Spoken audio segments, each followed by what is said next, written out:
Hey guys, तो जैसा कि हमने लास्ट एपिसोड में देखा था, किंग नान को उसके फादर और अंकल ने एक स्वर्ड और एक एस्ड टेक्निक गिफ्ट करी थी। साथ ही लास्ट में फोर्थ एल्डर ने किंग नान के लिए लंग हो माउंटेन के स्पिरिचुअल मैप को भी भेजा था और इस मैप की कॉपी क्विन चांगकोंग के पास भी थी और वो भी अपने फ्रेंड्स के साथ वहां जाने की तैयारी कर लेता है। अब आगे तो एपिसोड 4 की स्टार्टिंग में हम किंग नान को देखते हैं जो लंग हो माउंटेन की तरफ जाने लगा था, जिसे छोड़ने के लिए क्विन साओ उसके साथ आई थी और वो किंग नान से पूछती है क्या वो सच में इतनी लेट नाइट माउंटेन की तरफ जाना चाहता है। तो किंग नान कहता है वो संभल कर जाएगा, जिस पर क्विन साओ कहती है लास्ट टाइम माउंटेन्स की तरफ जाते समय हम पर बीस्ट ने अटैक कर दिया था और तुमने मुझे बचा लिया था और मैं नहीं चाहती तुम्हें कुछ हो जाए। ये कहने के साथ क्विन साओ काफी ज्यादा सैड लग रही थी, पर किंग नान उसे समझाता है वो सब पुरानी बातें थी।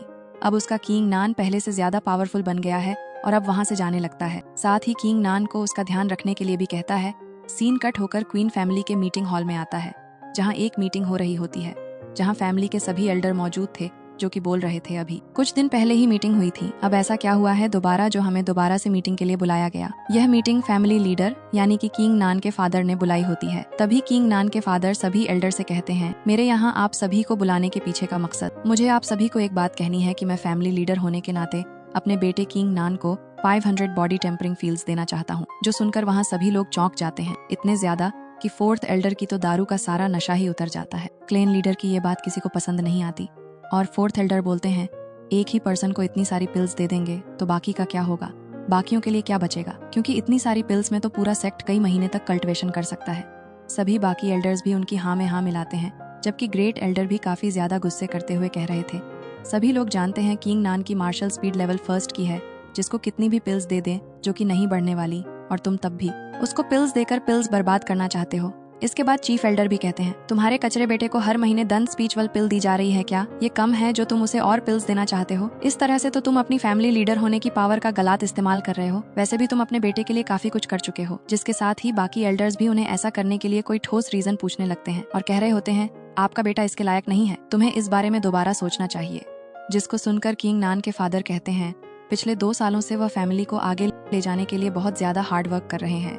यहाँ तक कि फेंग फैमिली से उन्होंने 2 माइनिंग एरिया भी छीन लिए, जिनकी वजह से उनकी किन फैमिली को काफी सारे बेनिफिट्स मिल रहे हैं और वहाँ से जो 5 मैजिकल वेपन मिले हैं उनको भी फैमिली के ट्रेजर्स में रखवा दिया है, खुद के लिए कुछ भी नहीं लिया।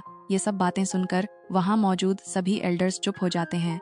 इसके साथ ही किंग नान के फादर कहते हैं इन सबके बदले में मैं बस 500 स्पिरिचुअल पिल्स मांग रहा हूँ अपने बेटे को देने के लिए। इसके बदले में मैं 5000 कॉइन्स भी देने के लिए रेडी हूँ। किनन के फादर की बात सुनकर ग्रेट एल्डर काफी ज्यादा गुस्सा हो जाते हैं और अपनी पावर को रिलीज करने लगते हैं और कहते हैं तुम फैमिली लीडर हो तो इसका मतलब यह नहीं तुम सब डिसीजन खुद लोगे, सभी फैसलों में मंजूरी देने का हक हमारा भी है। उनकी बढ़ती पावर की ओरे की वजह से अनहा रखा कब भी नीचे गिर जाता है, जिसको देखकर किंग नान के फादर भी अपनी पावर को रिलीज करने लगते हैं, जिसको देखकर ग्रेट एल्डर की भी हवा निकल जाती है। उनको ऐसा करता देख थर्ड एल्डर उनको रोकते हुए समझाते हैं कि ये फैमिली का ही मैटर है, इसके लिए तुम दोनों को ऐसे लड़ाई नहीं करनी चाहिए। ऐसे ही वो एल्डर उन्हें शांत करने की कोशिश करने लगते हैं, जिसको सुनकर किनन के फादर बोलते हैं ठीक है मैं 500 विजुअल पिल्स ले रहा हूँ। ये सुनकर गेट एल्डर भी बस दांत पीसते रह जाते हैं। दूसरी तरफ हम किंग नान को देखते हैं जो कि उस थंडर टेक्निक की प्रैक्टिस कर रहा था। वो ये स्किल काफी देर से प्रैक्टिस कर रहा था, साथ में ही कह रहा था ये जो शॉट है ये सच में बहुत लाजवाब है, जिससे थंडर रिलीज हो रही है, पर अभी भी उसकी स्पीड काफी नहीं है, उसको इसे काफी प्रैक्टिस करना होगा ताकि वो इस शॉट को अच्छे से चला पाए। इसके साथ ही वह पूरे जोश से दोबारा से अपनी शॉट प्रैक्टिस में लग जाता है। इसके बाद समय सुबह का सीन दिखाते हैं जो कि किंग नान को रात से प्रैक्टिस करते करते सुबह हो गई थी और वह काफी हद तक उस थंडर शॉट टेक्निक को मास्टर कर चुका था। इसके साथ ही उसे भी समझ आ गया था कि उसकी थंडर शॉट टेक्निक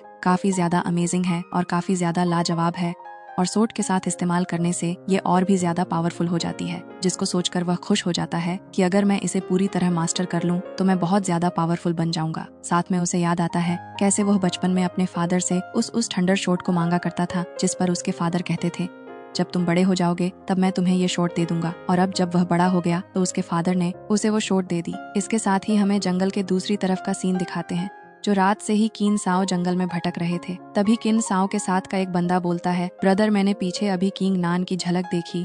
जो सुनकर किन साओ उसको उसका बहम बोलकर उसकी बात को टाल देता है। साथ ही में वे तीनों किंग नान की बुराई करते हुए आगे बढ़ने लगते हैं। तभी हमें पेड़ के ऊपर छिपी एक लड़की को दिखाते हैं जो कि किसी के आने का वेट कर रही थी और शायद से वो किंग फैमिली के मेंबर्स के ही आने का वेट कर रही थी। किन साओ आपस में बातें करते हुए बेखबर चले जा रहे थे। तभी उन्हें सामने से उस लड़की के हंसने की आवाज आती है जो कि कह रही थी तीनों लड़के वो भी इतने स्मार्ट यहाँ जंगल में क्या कर रहे हैं।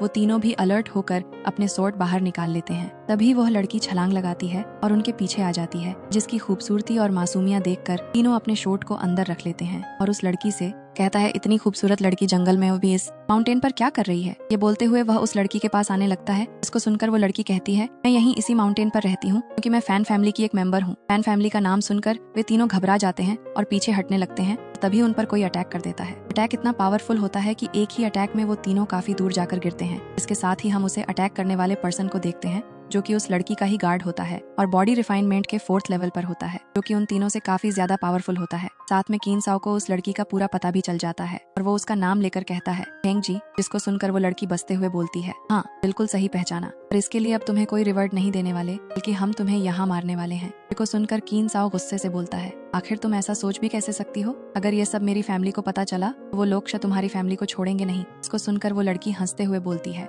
लेकिन उन्हें पता कैसे चलेगा कि मैंने तुम्हें यहाँ मारा है? तुम लोग यहाँ से जिंदा वापस नहीं जा पाओगे ही लगेगा। माउंटेन में तुम्हें किसी बीस्ट ने मार दिया है। ये सुनकर कीन साओ के पास ही बोलने के लिए कुछ नहीं बचता है। ही वो लड़की अपनी शॉट है उन पर अटैक कर देती है। इससे पहले कि उन तीनों को हार्म कर पाती, वहाँ किंग नान आ जाता है, जो कि अपने शॉट्स हैं शॉट पर अटैक करता है, जिससे कि वो लड़की काफी पीछे हो जाती है। उसको उसका गार्ड संभालता है। किंग नान के शॉट से टकराने की वजह से उस लड़की के भी हाथ कांपने लगते हैं और वह साथ ही में हैरान होते हुए यह भी सोचने लगती है, आखिर इतना पावरफुल बंदा यहाँ कैसे आया और किसके लिए।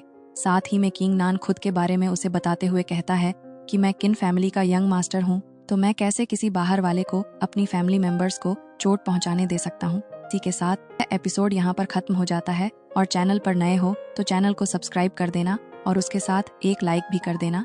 Thanks for watching.